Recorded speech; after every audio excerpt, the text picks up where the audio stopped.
Hi, my name's Claire Hall. My son died at the age of 27, and it'll be 6 year on the 18th of May this year, 2025, since his death.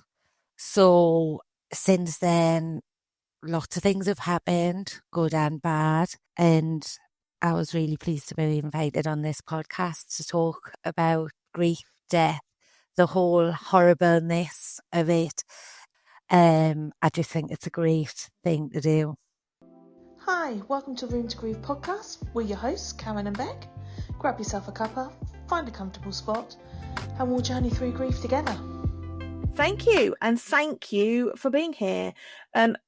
We're really looking forward to hearing you share your story and Blue's story with us today, because I think I've read your book, by the way, and I'll just go straight into this, but you've written a brilliant book called Into the Blue about your son Blue, and it's a real tale of the struggles of grief and how that can really show up differently for everybody. And you, I'm sure you won't mind me saying, have been through quite a lot with your grief, haven't you?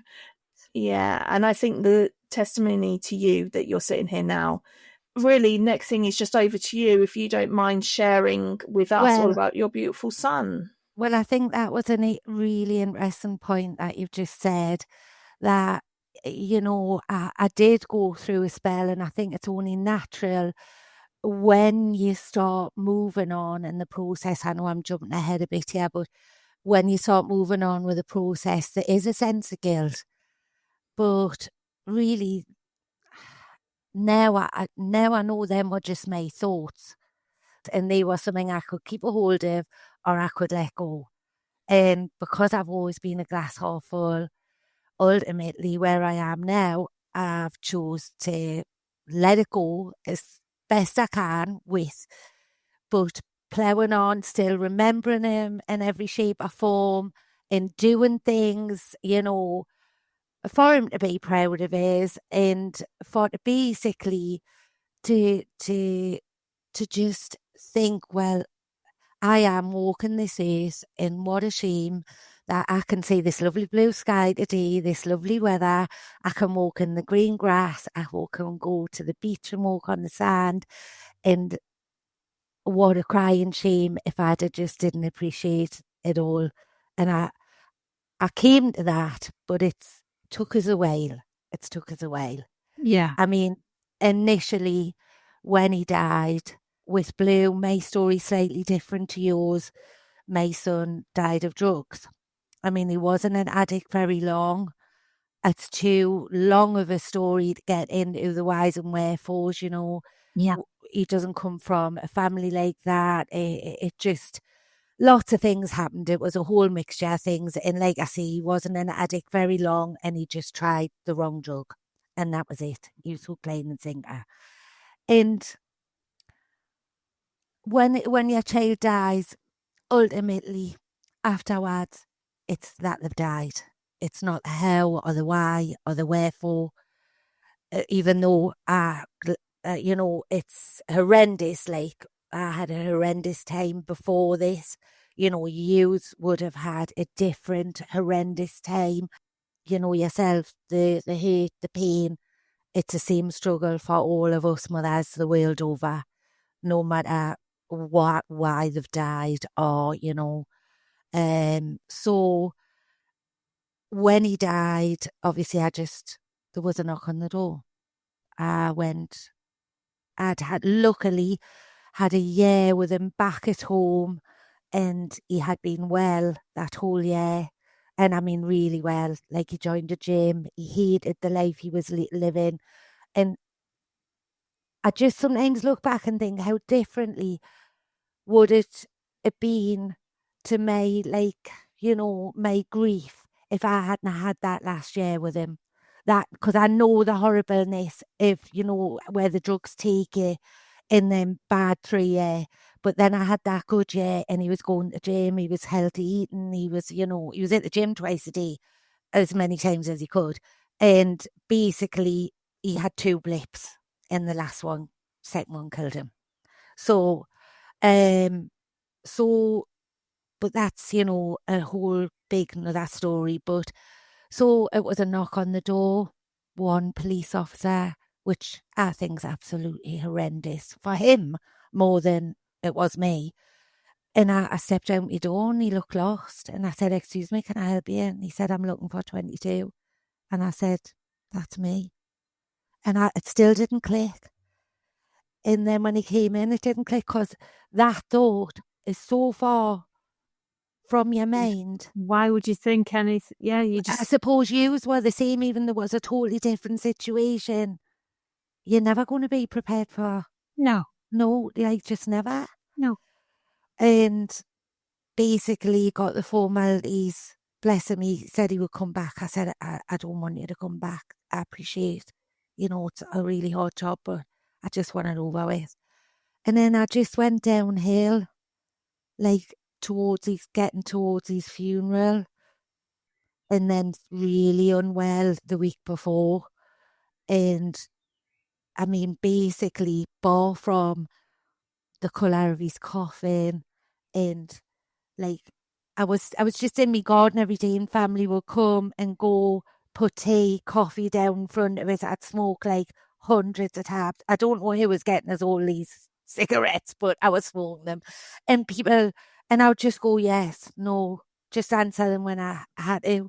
Yeah. Because I was just starting to be in a like world of my own. Just existing. Yeah, like but I didn't. And my family didn't realise. Obviously, I was becoming seriously unwell. For the simple fact is, how are you going to behave in that circumstance? You know what I mean? So basically, I didn't even. My family made the decision that I didn't even see the humanist. I didn't have anything to do with that because I wasn't. By that point, they realised I really wasn't well enough, and just get us to the funeral, and then, you know, get to the doctors. So, I mean, I can remember that first year. I had this going to bed. There was something about the night time and getting into the bed. And then something about the daylight of the morning, another day without him, another night without him. And this sound would just come from the pit in my stomach like a wail. But what I can remember, I can't remember tears. It was just this animalistic sound. And nobody should have to have it or hear it. Or it was just after his funeral. My family took us to me lovely GP who was like ex-major and all out of the army, and like he was stern, you know, and I listened to him. His word was gospel. And that's the person I needed. And I got everybody on him. Blue was also seen him beforehand, and he was just a really brilliant GP. And straight away he knew and called the team. And then I was sectioned, and I was like institutionalized for obviously just my own safety. Yeah. And I'll never ever call it, because honestly, it was what I needed at the time. And for me, I can't speak of other places, but certainly the place I was at was well run, and it was nothing and everything, if you know what I mean. There was very little stimulation, you know, people just sort of mulled about, even the staff. And it was the break I needed probably from society, because, you know, at home you kind of prevent people knocking or ringing, or, you know, somebody saying, "Oh, I'll take the dog out," or just anything. And because I was so unwell in my mind, it's what I needed at the time. And, you know, it done what it said on the tin. And Stopped your world for a bit, didn't it? yeah, but it helped us because I didn't know at the time I got diagnosed also with mania bipolar. And I mean, it all made sense when I look back. I just thought I was always a little bit eccentric, and everybody thought I was just super fast all the time, even from being a kid. And so, you know, a lot of people don't get diagnosed until I'm my age, because it normally takes something catastrophic where you can't hide it. Because you don't know you're hiding it. I just thought I was an eccentric person. And to be honest, I got to where I didn't mind it. and I learned to live with it, obviously. That's what happened. So anyway, back on Blue and me grief, when I got out of the tramwell, I came home and When you were in there, were you aware that you were in there? Were you still actively grieving? no, so there was no grief. I barely knew. There was only a couple of second times where I went, my son's dead. Like somebody was awful. It was in there, just one member of staff. And she was like, it's because I'd split up with her boyfriend. And that instant, I sort of woke up out of my sleep and thought, hang on a minute, I'm here because my son died. But other than that, I never remembered. I think I was too poorly. My mind just must have just blocked it all out. It's strange. I mean, shock happens, doesn't it? But this was different to shock. I mean, I was like really unwell. But shock really protects me, I think, for a very long time, depending on the severity of it. Like for me, it was certainly, when I look back that first year, I think I was in shock for most of that first year. Yeah. Because the second year was something different. There is something different. It was like an altogether other hell. Right. And I think it's because the shock had wore off and I was in that next year. Every year brought something different. There's so many mums that say to us, and we felt it the same, we just want the world to stop. Yeah. For a while. Yeah. That is what you did, isn't it? Your world stopped. Well, I wasn't, but the thing is, I wasn't even really aware of it. Right. Do you know what I mean? Yeah. So I wasn't really aware of it. I mean, I didn't even know why I was there. I thought I was there to help the consultant. I mean, I read it in my book. It's funny, but it's not funny at the time. And because when you've got bipolar, you have feelings of grandeur when you're in the mania. So my feeling of grandeur was, well, I could possibly do even more than what the consultant can do, because I somewhere deep inside knew my background of 20 odd years in the hospital. So I'm thinking, I'm not here, they've got it wrong. In the beginning, in the beginning, I say in my book, I worked myself something rotten. I was in solitary confinement for like 72 hours because they just kept coming in and jabbing it. And because I just kicked off, because I'm thinking they've got it wrong. Like this is illegal. And then I went through a stage where I'm like, well, why am I here? Why am I here? I had worked in the same building down on the floor underneath doing bank shift for extra work. I didn't even know the building. But I had some awareness that it was a hospital of some sort. It's mad. I cannot explain it. It's really mad. And then obviously I thought, well, I'm here to help the consultant. That's it. Right. So it just went on like a tangent like that. But when I got out, I think I still wasn't like well from a mental health point of view. I don't think I wasn't 100%. But obviously well enough, because it's a big thing to section people. So, they can't just keep resectioning you. It's all a massive legal procedure and stuff. So anyway, when I got home, and then when from a mental health point of view, I started to get better in that point of view from the place I had been, I'll say, oh my goodness, like, what's this? Like, what am I going to do? And like, each to their own, and like, I respect, this is just my thoughts on it, everybody each to their own. Like I say, everybody has different feelings. I went to Sunday school as a kid. Like, I'm Protestant, but I went to Sunday school because when I was younger, they were big on it, the primary schools. So I think, and I've always believed in God, and God created the earth, and all of that was just embedded in us, of probably when I was younger. And I can remember it was a good few months after I had got out of the tramwell, and I'm sitting in the garden smoking, and the weather was still glorious. And I was looking up at the sky, and it was so vivid, so blue, and I was like, I knew, I thought, I'm going to die of a broken heart. I had a pain in my heart. I don't know if you had the same. It was like a real pain. Like when you say heart, I've used the term loosely heartbreak before, but it really is. It feels like your heart's breaking in two. And I was just talking to God every day in the garden. I was like, God, you need to help us. I haven't got the strength. I need help. And why I wanted that help, I couldn't really tell you. You know what I mean? Like why I was even asking for it, I don't know. But I was. And I felt it, without going down that track. I did feel that happen. I did feel his strength.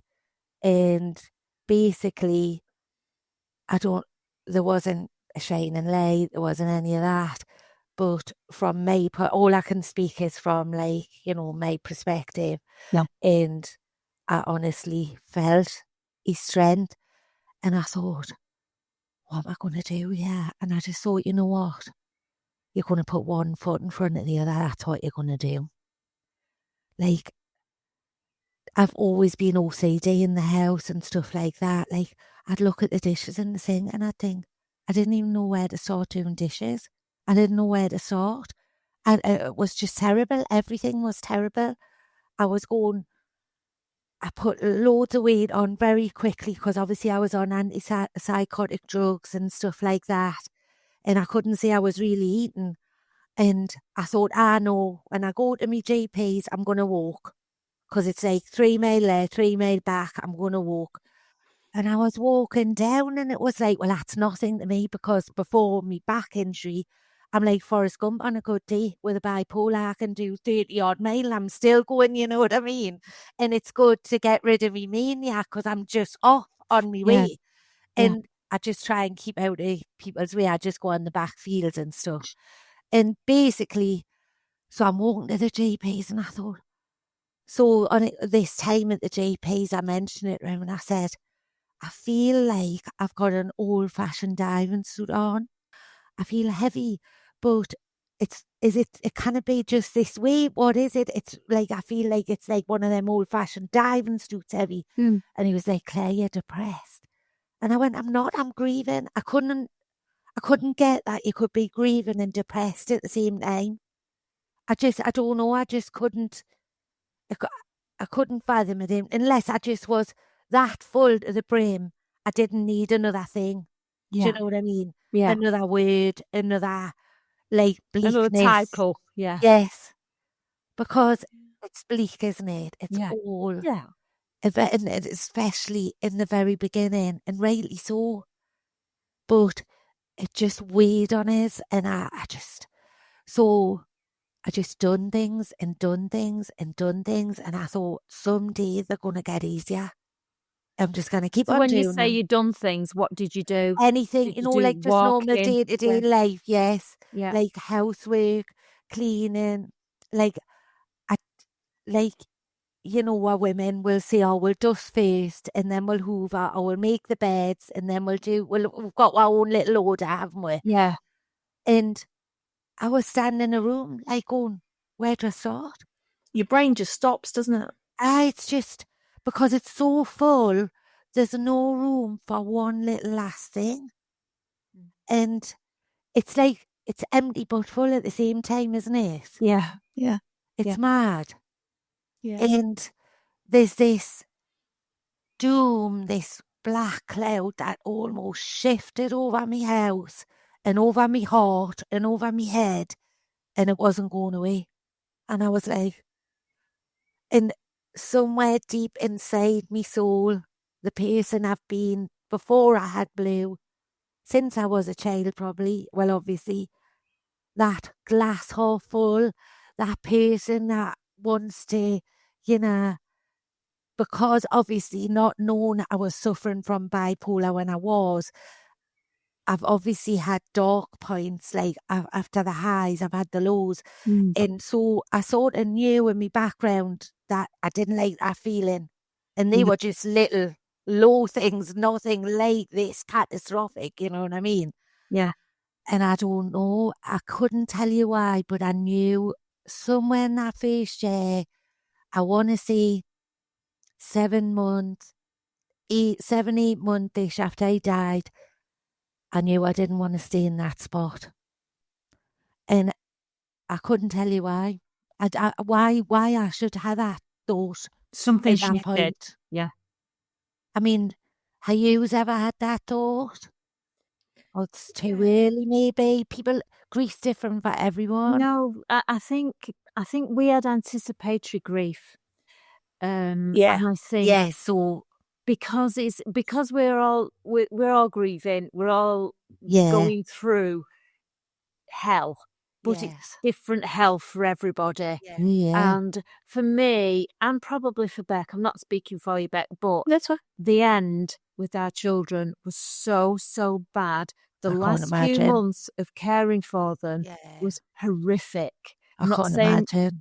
and even though we knew it was going to happen, it was still bloody hard. Yeah. But it's just different. So no, we haven't had that And I shift suppose within us. the yous had to be strong in front of your children. Right to the point. We didn't want our children to be scared. Yeah. We Neither- wanted them. We knew they was going to die, but we wanted them to not have fear. We had to create a safe, peaceful environment around their death to stop the fear and the trauma for everybody How else you that was do that. involved. Yeah, and like for you, you had the impact of the day Blue died, of learning that and inviting grief in on that day because it all comes with such bloody force. But on top of that, you had the shock of finding out that he died. Whereas Karen had that shock 2 years before and I had it a year before. So that the shock of being told Bradley is going to die, I'd already lived with that shock for 12 months. And then the sadness and the grief of him dying came separately for me. So like, it's almost like you had a double whammy. Yeah. Yeah, you know, like that. So they were two very separate stages for us. Yes, yeah. So we kind of grieved one stage and then grieved. Does that make sense? A total sense. I mean, it's just two different things, isn't it? It's different things. And like, I can't imagine yours. I've just met someone through, she read me book and got in touch, and without mentioning anything, you know, her child was murdered, and there's you, me, and her were all completely different. We all suffer the same heartache in the end, but it's all completely different ways, like different means of getting there. And you even know, how though I got there. Even though we're suffering with this same thing, you said I'm going to say to you now. I can't imagine your suffering, your pain, and your shock on that day they told you Blue had gone. The same as you can't imagine us. You are both saying that to me. Yeah, because we can't. Yeah, I mean, obviously, them 3 years when he was in addiction. I mean, I just don't know how I went into work. No. I know, I mean, obviously, because she's all wanting to, you know, talk about Blue, because I didn't know, was he coming home that night? Was he staying out? Was he where he said he was? And then things got worse because he needed money. And we would just lost me mum, and he was going to my elderly father's when I was at work, and I was getting phone calls at work, having to run off the shop floor and run home, and police and all horribleness, which had never been part of our lives before that. Yeah. And basically there was a whole horribleness to that. And even though I should imagine it's different to use, maybe in a respect. Yes, there was nights where I'll cry myself to sleep. I was kind of, I'm going to get a knock on the door. I'm going to get a phone call. I'm going to, this, that, and that. But ultimately, you never can fully believe it. Of course not. It's so out of the realm. Of course not. Yeah. So with you are hope is massive. We had so much hope, even with the diagnosis that our children had came with a 0% chance of survival. So we knew that they were never going to survive. They were given 6 to 9 months and a 0% chance to survive. But we still never lost hope. No. We still thought our kids, it won't happen to them. That's love. Our kids will be different. That's love. Yeah, it's love and hope. If you lose hope, you've had it. You've got nothing. You've got nothing. And as much as you would think that, especially having that year with Blue back at home. Oh, that year was everything. I look back now when it was everything. Yeah. Mm-hmm. Yeah. Because he had a 6-pack. He never looked healthier. He was wanting to go on sunbeds. He was costing us a fortune. We went from all of that to all clean eating and organic stuff. I was like, well, do you think I've won the lottery? Yeah. So we went from the sublime to the ridiculous, but I was just over the moon. Yeah. And it was just terrible that, he had 2 blips and it happened, and he was obviously in a not nice flat. We're not nice people. And he, there would have been a point I work a night here, I'm not a nurse. I was an auxiliary, and then I work for rehab for you. But obviously, say a lot of people like Blue, and they can be saved. They can come up and be on a ventilator for, 24 hours, whatever. They give them drugs to regulate their heart rate and drugs to regulate their blood pressure. And they, most of the time, well, all the time, they get extra, they come off the vent the next day and they go to the ward or they go home. And I found out later that they knew he was slipping in an unconscious state, because obviously these were had been drug users for a long, long time. Girls as well, a couple of girls and a few boys, men, women, and basically they even went and got someone else, and then that someone else ended up occupied with one of the women and forgot about Blue.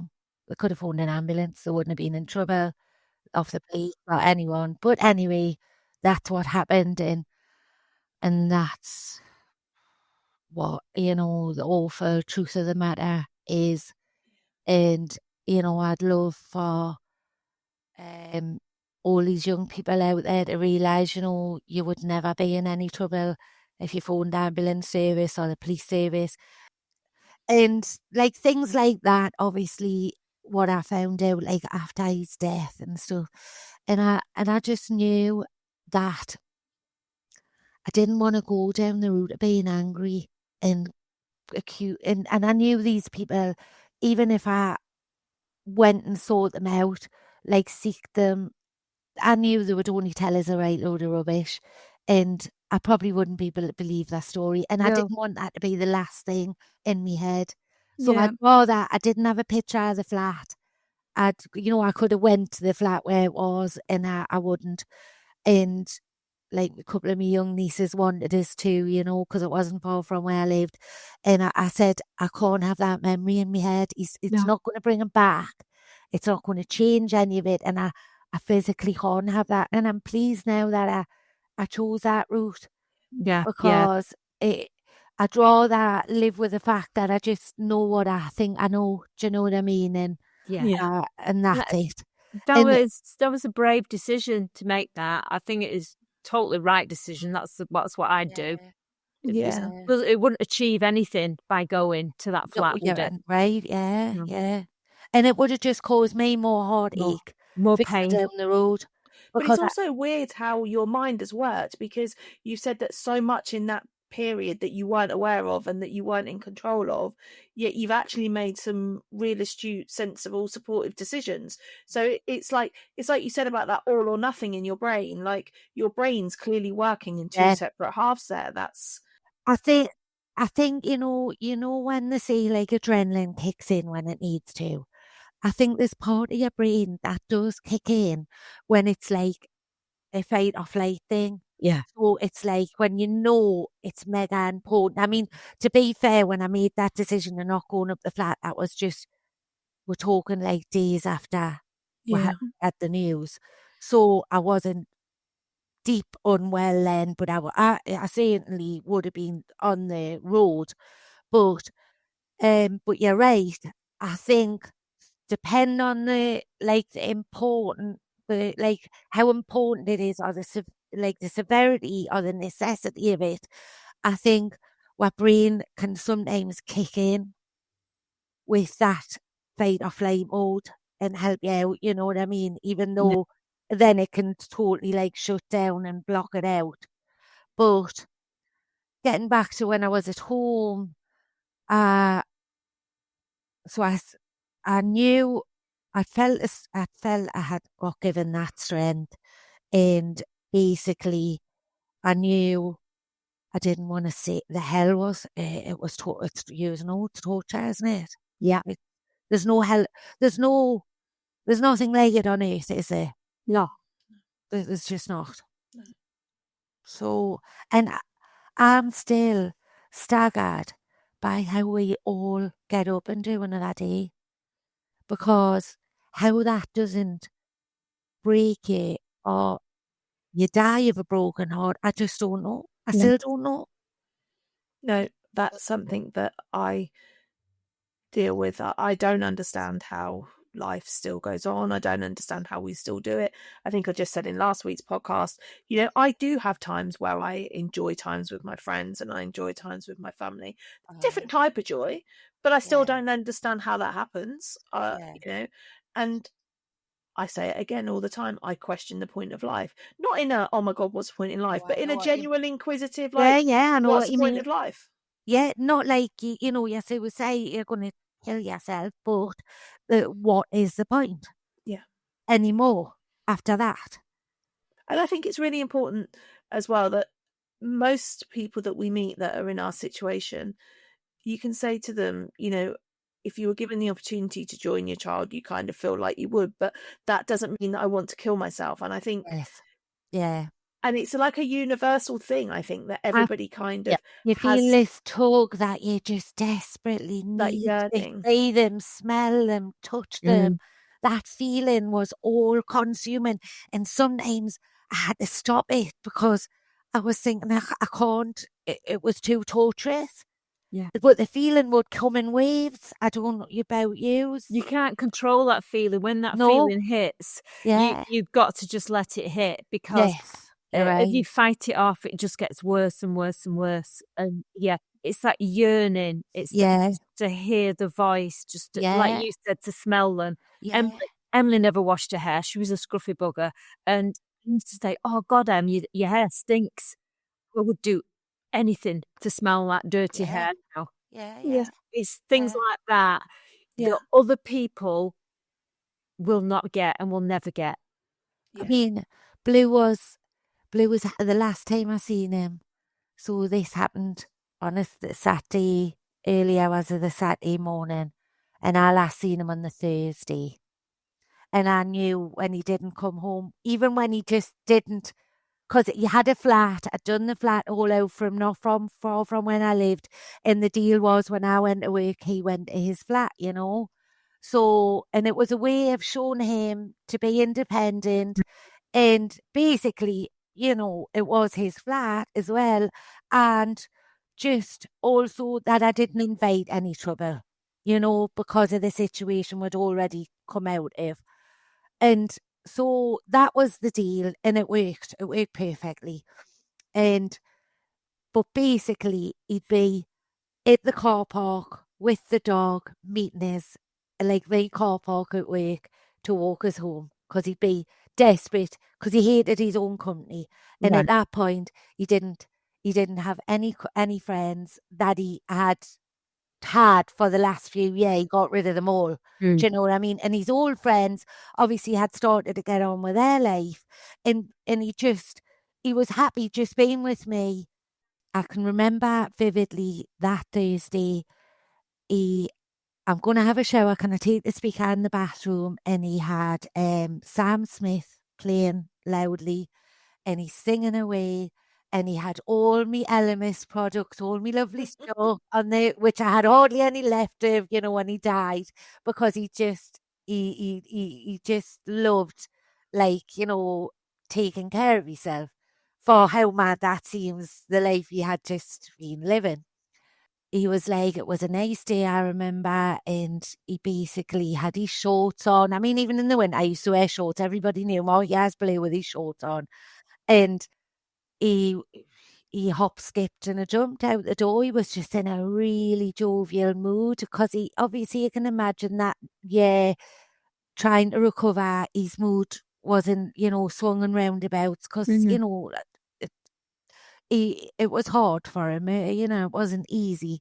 So anyway, by the by, and I rang him like after my shift that day and said, where are you? I've had to get the dog from Grandad's today.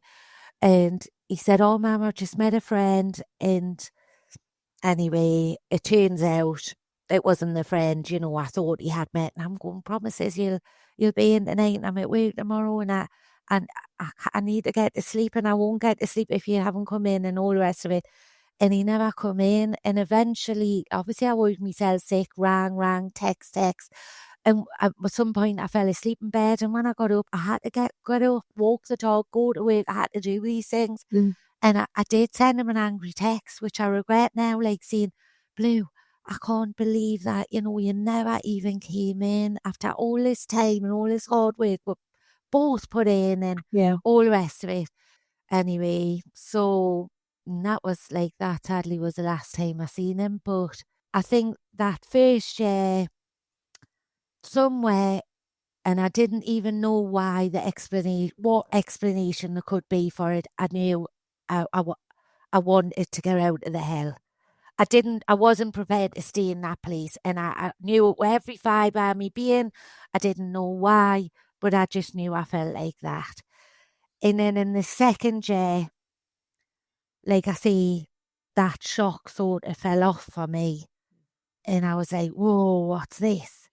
And I thought, you ever think I've entered like a different portal of hell? Yeah. Like, this is the hell, but just it's different. And I knew it was different, but it wasn't until much later that I realised the difference was that shock wasn't protecting my mind anymore. Yeah. Being there, sadly, you don't fully understand it, do you? Yeah. No, and I think before you're there, society leads you to believe that the firsts of everything are the hardest, and you get over the first and you get to the second year and you've done all right.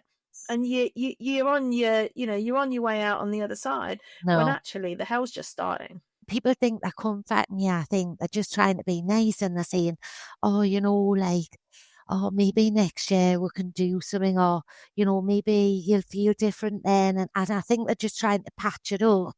I was really pleased. I mean, my partner, I've been with him a long time. He wasn't Blue's dad, but I've been with him like a really lot, 30 odd year.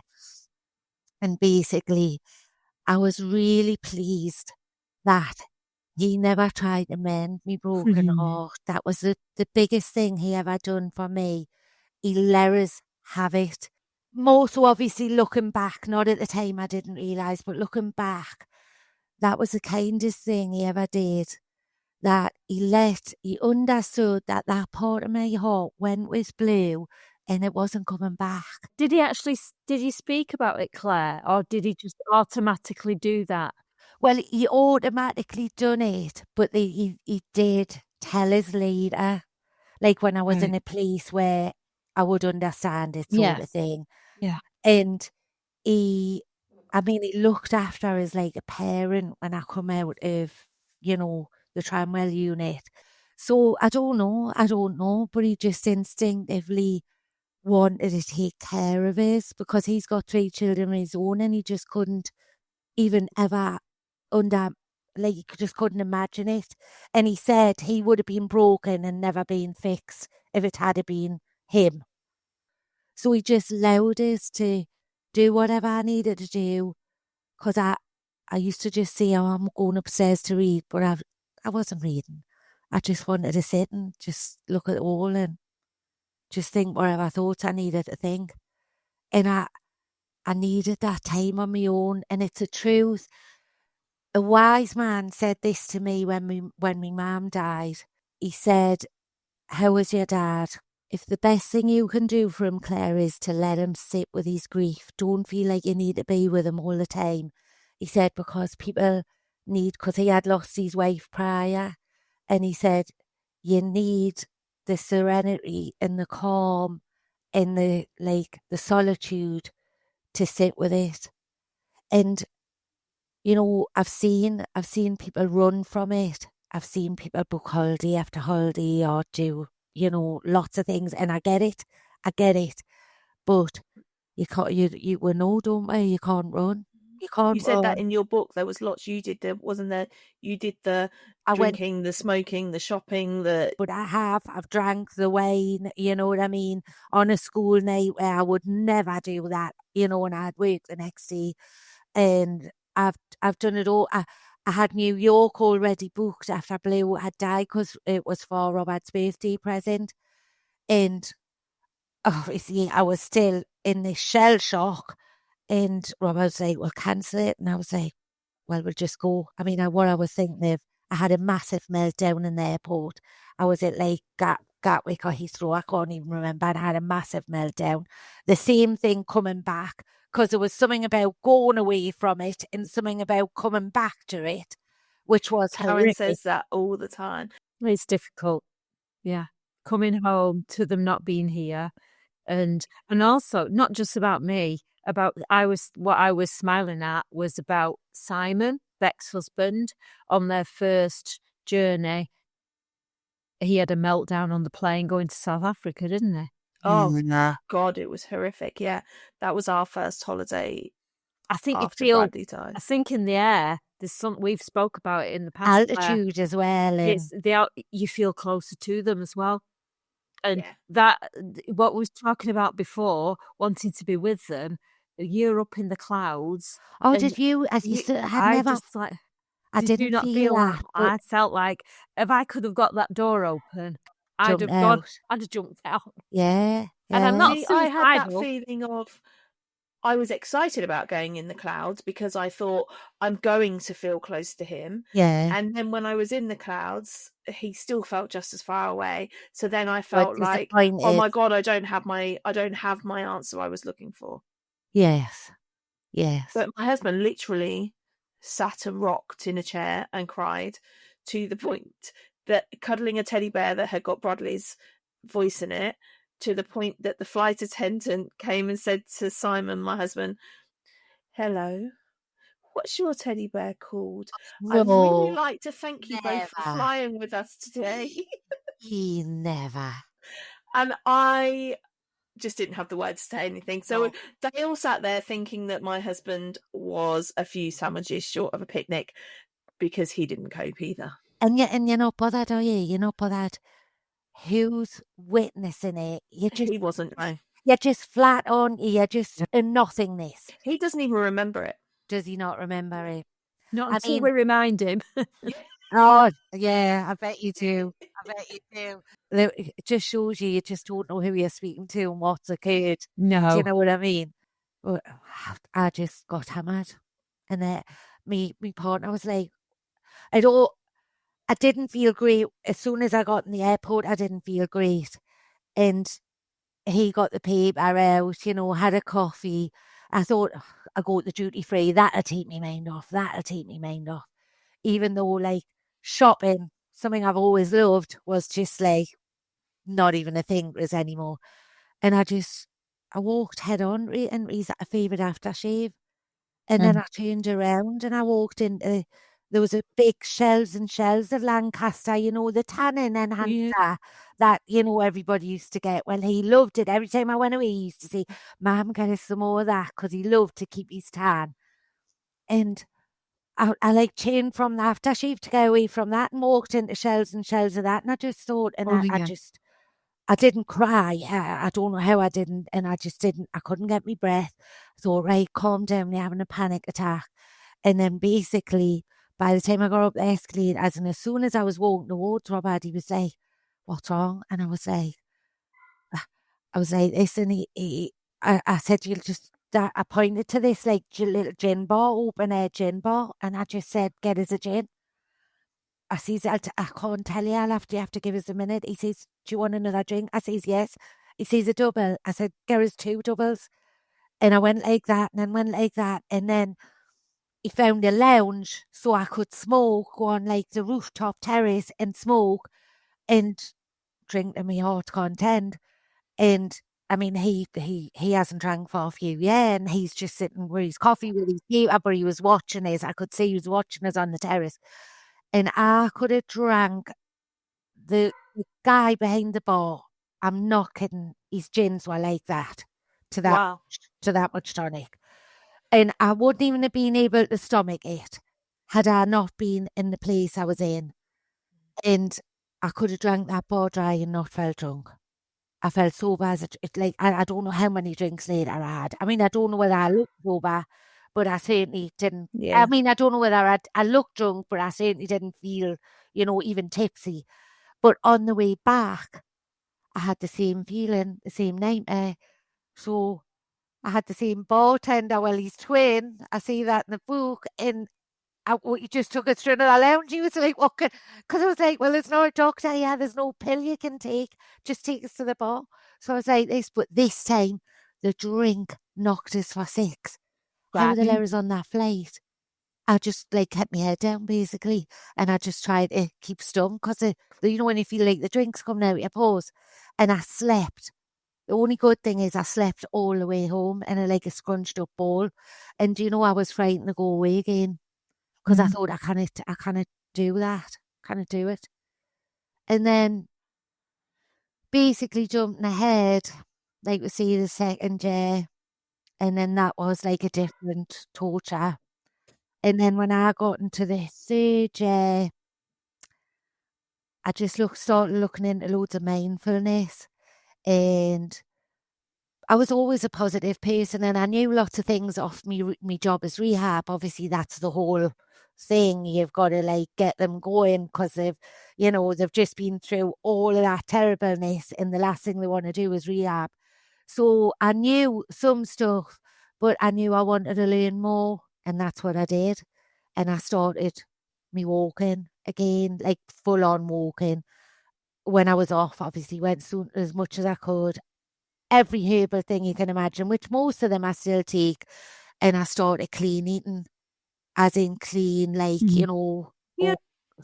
organic, and meat had to be grass-fed, but no ultra-processed, and low inflammatory. Do you know what? I never felt better and looking back then, lots of people you see, Claire, you look well. And I was like, I've never felt better actually, from a physical point of view. And I used to see that to people and I could see them thinking, but it didn't mean I wasn't still feeling the pain, because I was. Yeah. But there was a shift in that third year, and I thought, what's happening now? What is this about? This person popped up on my TikTok, and it was an older gentleman who had lost his child, and he was American.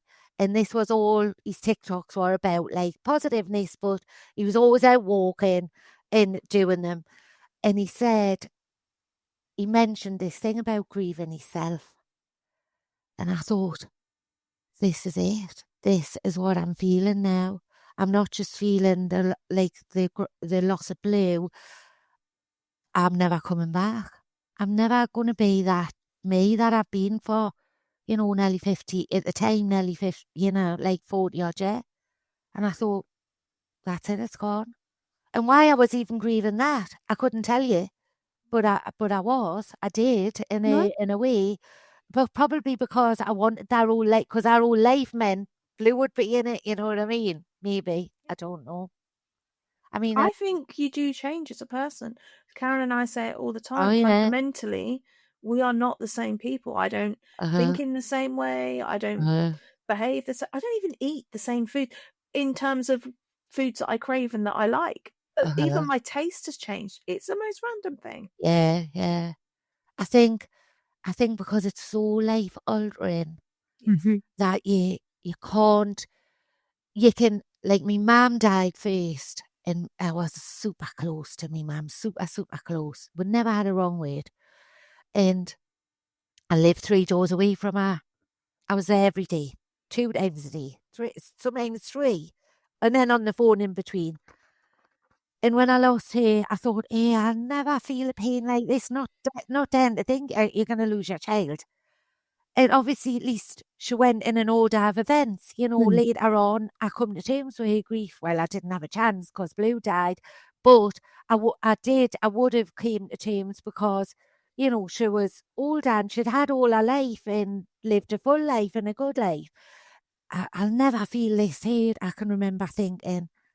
And then, oh, wow, Blue was just... And then when my poor dad died, like not long after Blue, because like in the 4 year I lost all three, like I shed one tear for my dad and that was in A&E, and I'm pretty sure I was crying because Blue never got A&E because he would have been saved if he had went. I know that sounds terrible. No, I possibly shouldn't be admitting it, but it's the truth. And it doesn't mean I didn't love my dad any less, but I didn't have anything left. And like my mum was in her 40s when she had me, and they used to have like loads of old sayings. And one of the old sayings was, my mum used to go, you get your house in order when somebody dies. And I was like, what do you mean? And she was like, you get your house in order? I says, I still don't know. I don't know. You have to explain. She went, well, your priorities shift in a good way, because then you realise what's most important and what's not. You know, what we think's important these days really isn't, and all the rest of it. And that was another thing that came to us later on when I really needed it. And but with Blue it was different because that shift was for good. That getting my house in order, that was forever. So I don't sweat the small stuff now. It's like small stuff, and I'm not bothered if something doesn't work out. Like, I've just been told that I can no longer do the job I love because of me back. And so, and this would have normally, like, I just would have been devastated. Yeah, it was upsetting. Yeah, I cried when I got told off a neurosurgeon, but basically, it's not anything really, is it? No, Do you know no. what I mean? So, and I just think life, you can throw whatever you want us now, because I'm like impermeable. I've had the you've done your oh, worst. I've had the biggest loss. Yeah, Yeah. that's probably how I'm guessing you really feel like that. Yeah. Because you're really still in the thick of the mire. Yeah, I used to feel as well really dangerously, do your best because I've got the biggest angel watching me. Yeah, yeah. And he'll protect me. And that's a nice? dangerous mindset. But it was very like, do you know what? If something bad's supposed to happen, then it will happen. And if it's not, Bradley will stop it. It is, but it's funny, like you see how your mind ticks. Yeah. Because I think that was also you knowing that you'd had the biggest hurt, the biggest loss, the biggest heartache that you could ever have. So you sort of knew that in a way give you super strength. Because normally we wouldn't live in that world, would we? No. We wouldn't. No. Would be And like, you saying about how you believe that you were meant to meet people, like I very much believe that I was meant to meet Karen, specifically to meet Emily, because I always say, like, I didn't believe in anything sort of spiritual or, I'm quite a data-driven, analytical type of person, whereas Emily is very spiritual, and Emily used to be very much into all of that sort of thing. And in the short period, I mean, I never met Emily in person, but in the short period that I felt like I met Emily through talking to Karen, Emily really brought me into this world of believing that there was something on the other side. And that has really helped me find my connection to Bradley Isn't that lovely now. that, Whereas I like, don't think I'd have had that if it wasn't for Emily. isn't that lovely that that can be transferred over to you in such, like, you know, in that way? That's Mhm. so, Yeah. you know, that's not just something that you can go out and get. No, To be no, it's given it like the way you are given it, isn't yeah. it? After after I had asked when I asked God that for his strength, there was some things, you know, like roads my life went down that, you know, changed all that Blue's life. He was just a child, so, you know, his life went with mine.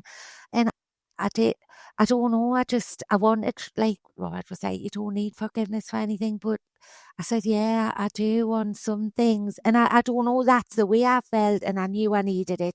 And I said, Robert, I get you don't understand it, but it's not really, it's for me it doesn't matter if you don't understand, really. Yeah. You know, so, and I believe that happened. I mean, I'm not talking, I didn't just sit there and say, oh, by the way, God, I want this off you. I truly, you know, days, I don't know how many days, how many conversations I had with him. And and that gave us comfort just on my own, just doing that. And anyway, by the by, in the 4th year, I thought, right, I need to practice what I preach here. Because I still didn't have the full on energy. I Mhm. still didn't have the full on oomph. But I was talking to myself into a good job. Do you know what I mean? Yeah. And I thought, how weak, Claire, just do something, yeah. And then I don't know why I got deeper and deeper feelings that, you know, I wanted to do some good things.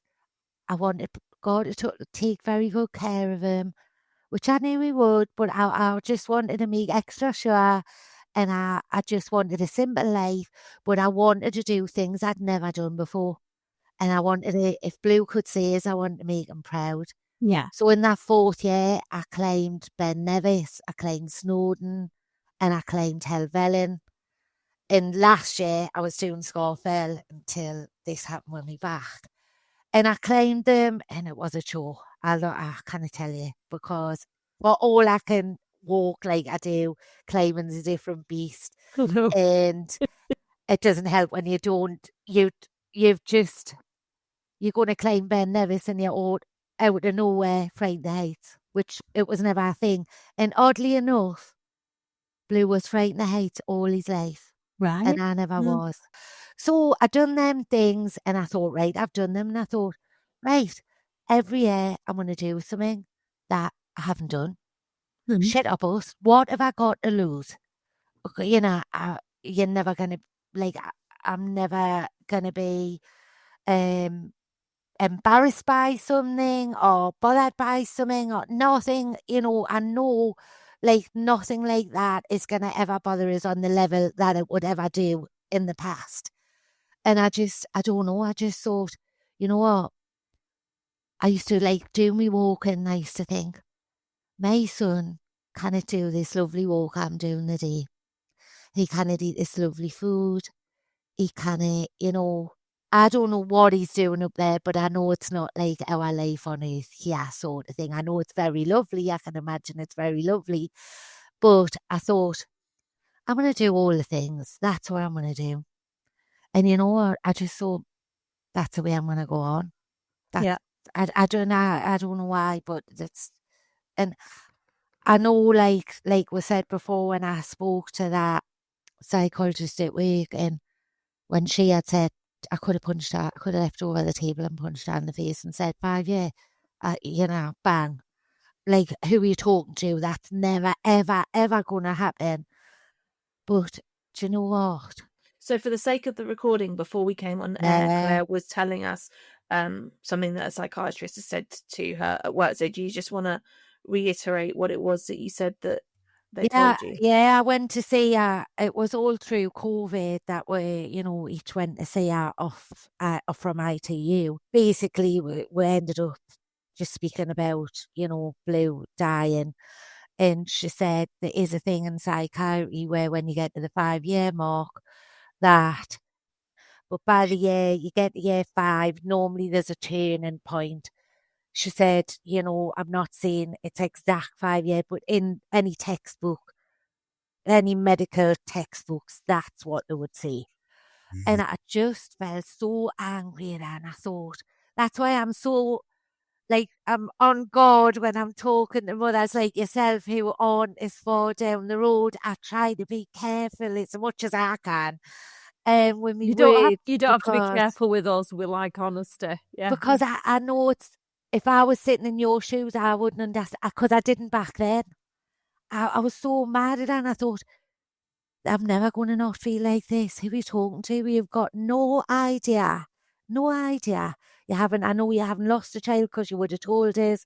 And I just thought, I just disliked what the whole sentence she had said. Like, you know, with a vengeance.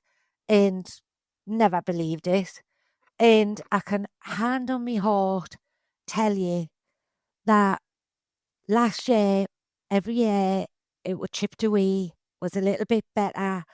I don't know whether it was a case of a little bit pushing on my behalf, you know, a little bit doing a bit further, not just being like one, you have to put your foot in front of another. And if that's all you can do, believe me, you know that's the best you can do for however long it takes you. Yeah. But when you know you've got to a stage where that's a little bit repetitive, or you need something more, you just need something more, even if you don't feel willing, I'm telling you, do it. Because each year when I done that bit more and that bit more in different ways, I don't mean in an aspect like, you know, being better at work or, you know, I don't know, whatever. I mean from a point of view of pushing the boundaries, you know, going for that walk, you know, going to, I don't know, a group, or I don't know, just something different. I climbed them mountains, and then last year I was hospitalised due to me back. And then I was in a place where I couldn't go about. I couldn't get out of the house. I thought, oh, I'm going to crack up. So this is why Into the Blue happened, how I ended up writing this book. And if you had told us that I would ever enjoy any part of it, it was hard work keeping a journal for us, never mind anything else. And I loved every minute of it.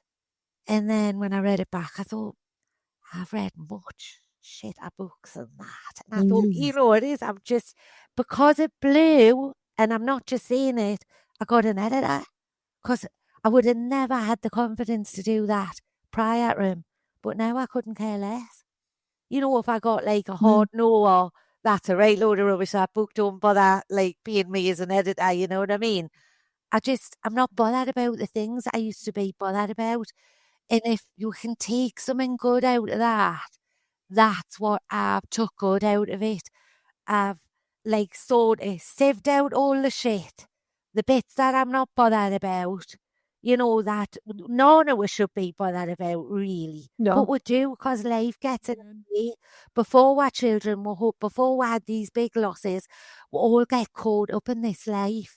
With the Joneses, whoever your Joneses may be, you know what I mean? And we're just in society, and when we live in that sort of, you know, we'll live totally by that, by the power of television, and you know, You live for other people, not for yourself, don't you? yeah. But and I think if that's the one great thing I can take, is that he's made us wake up and smell the coffee.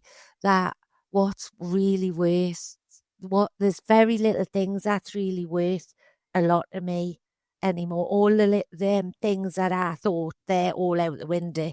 You know what I mean? Like a nice pair I of think we shoes. can all say that though, can't we? Yeah, I think that's a shift that's happened for yeah. us too. I think it definitely puts life into perspective. And do you think, because obviously, you know, you are so like, it is early on, but I'm trying to understand it, because obviously, like you are saying, you had that time beforehand. So obviously it's that switched it up a little bit different. Yeah. Do you think that's in a beneficial way for you, you know, that you've sort of got your house in order and things that don't bother you anymore shouldn't have anyway? No, things definitely, like you, things don't bother us anymore. And we have got our house in order. Might need readjusting every other day or something like that, but we're getting there. But the other thing is, we've got each other. Yeah. And I don't know where we'd be if we didn't have each other. Yeah. We keep each other going.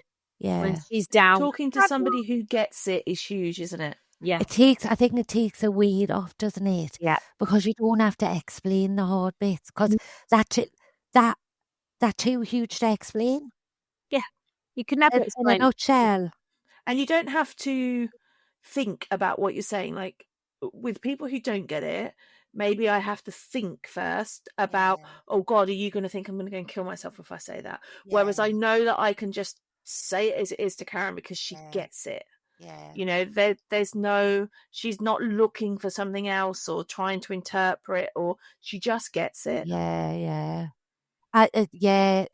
So I've got a friend who I walk with who lost her son, and that's all we do, we walk. I've got another friend, sadly, my good friend, who lost her child, and that's a totally different scenario as well.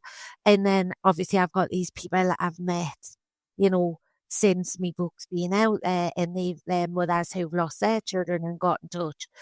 And everybody, although our stories all differ, you know, either the befores or the during, or you know, we're all, like you say, it's easy in a sense that we're connected to ourselves, and we're not thinking that we're putting on to people, or it's doom and gloom, or do you know what I mean?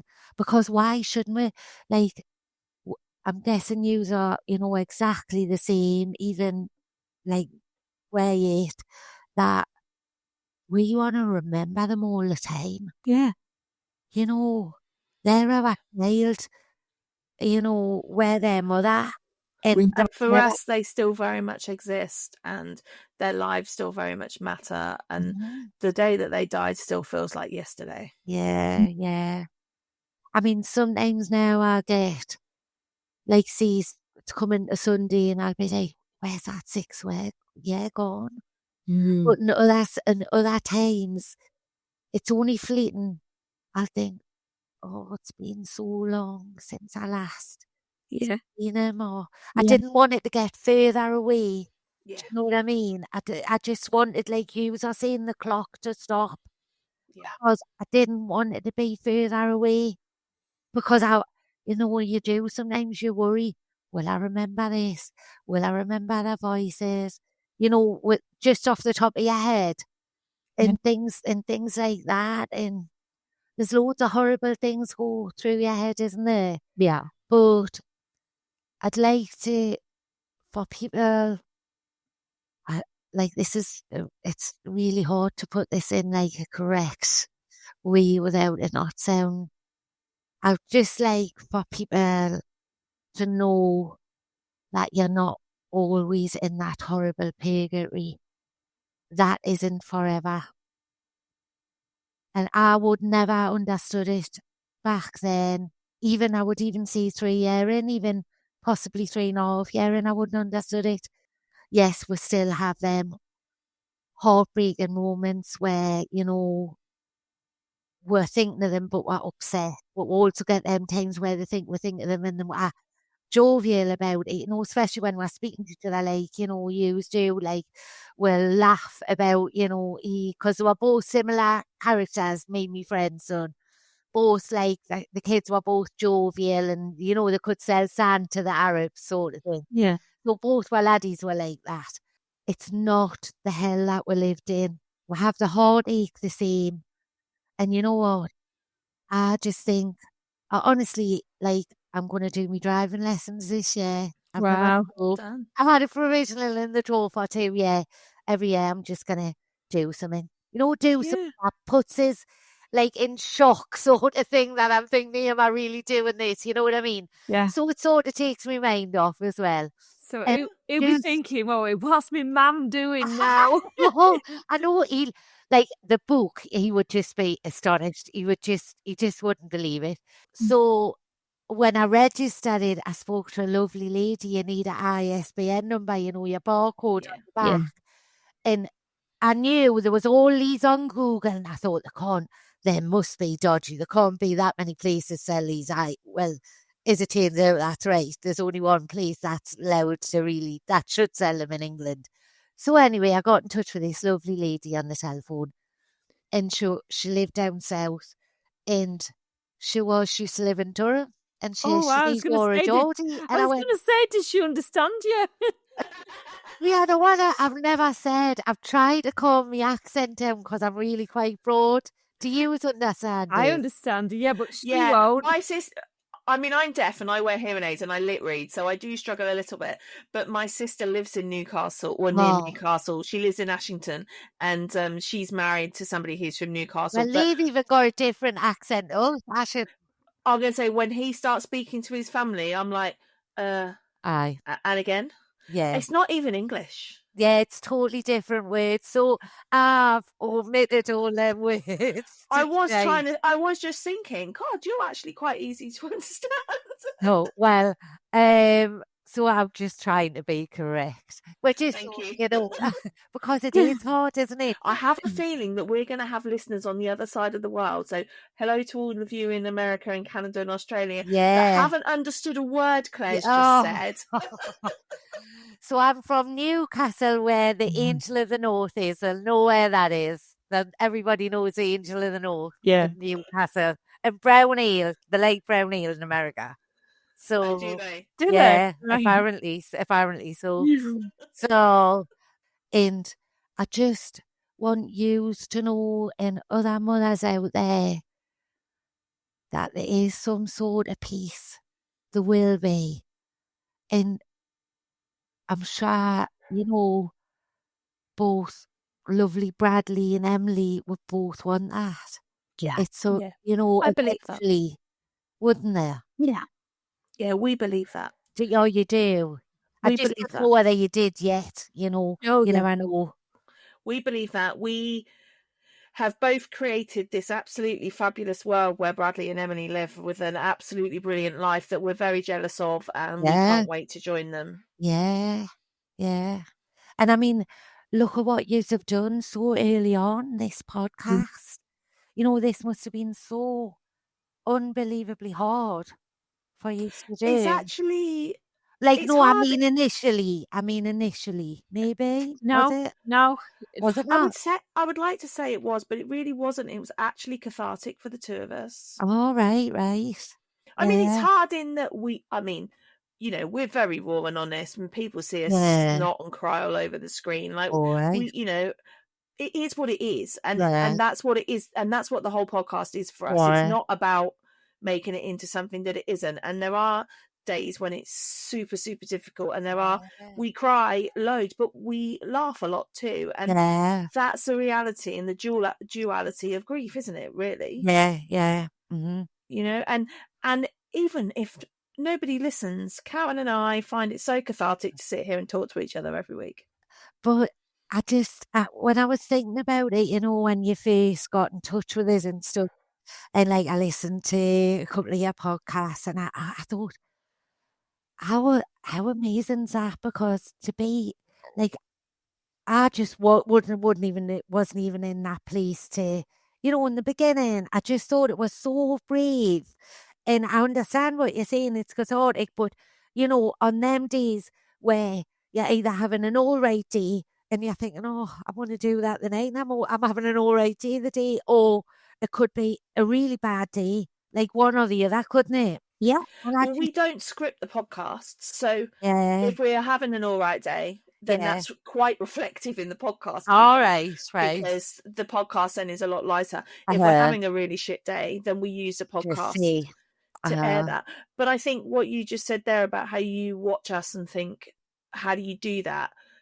Karen and I are both quite conscious that quite a few people look at us and think, how do you do that? And I think it's great. What we don't want is people to compare themselves to us. And I think it's really important to speak to people like you to say that actually, you know, not everyone is like me and Karen, and that's not, and that's fine. Because everyone's different. There's no rule book. Yeah, and I think it's really important that people like yourself share your story too, you know, where life was very, very difficult on a different scale for you. Yeah. I mean, I suppose that's similar to what I've just said when I was finding it hard before to say, you know, at some point I'd love to believe, you know, everybody got peace of some extent. And that's hard to say, isn't it? Because I'm not trying to sit here and say, oh, well, this will happen, that'll happen, and this happens. And I'm just saying, you know, this is the journey it was for me. And my hope would be that, you know, all mothers got peace, some sort of peace. That's what I would love to happen anywhere in the world. I used to, sounds terrible, but to get myself to sleep at night when things were bad, like when I knew it, and parents' blogs used to get me to sleep at night. Don't ask us why, but it's the only thing that did. And a lot of them were, sadly, like American parents. And I'll never forget, like, this one American mother. It was like a letter from a mother to a mother. And it was so unbelievably, like, it was just great when I look back. I lost it sadly somewhere along the way on one of my iPhones. And she basically said, you know, it was all about tough love, you know, and she just said a list, like a shopping list of things not to do. That became my Bible at the finish. Yeah. And if I hadn't have done that, I don't think I would have got that last year. If I hadn't had the tough love, the tough love gives my son back. And albeit people might say, you know, well, but he died, but. And I just really appreciate you sharing the honesty of Yeah. your journey, because, you know, by your own admission there, it hasn't been easy. It's not easy. It's not easy for any of us. Right. And I appreciate you sharing all of your insights and your book, if you can. Oh. Yeah, where can we get your book? Amazon, Apple, Kindle, Kobo, Hoopla, Barnes and Noble, Gardeners, and BorrowBox. Okay, you have to send me some links and I'll put them in the show notes at the end of the show. Yeah. But yeah, definitely go and have a read of all of your love, blood, sweat and tears that's gone into that, because really appreciate you sharing all of that with us. And I really appreciate you asking us to be part of this, you know. I really, like I say, I take my hat off to both of you because I just think it's a great thing these are doing. it's very kind. Thank for you. me and loads of other mothers, parents, fathers, anything. It's like, you know, it's a really insightful and unique thing. Yeah. Thank you. So thank you, Claire, for joining us. And all we've got to say now is grab yourself a cuppa, find a comfortable spot, and we'll journey through grief together. together. Thank you. Thank you. Thanks so much.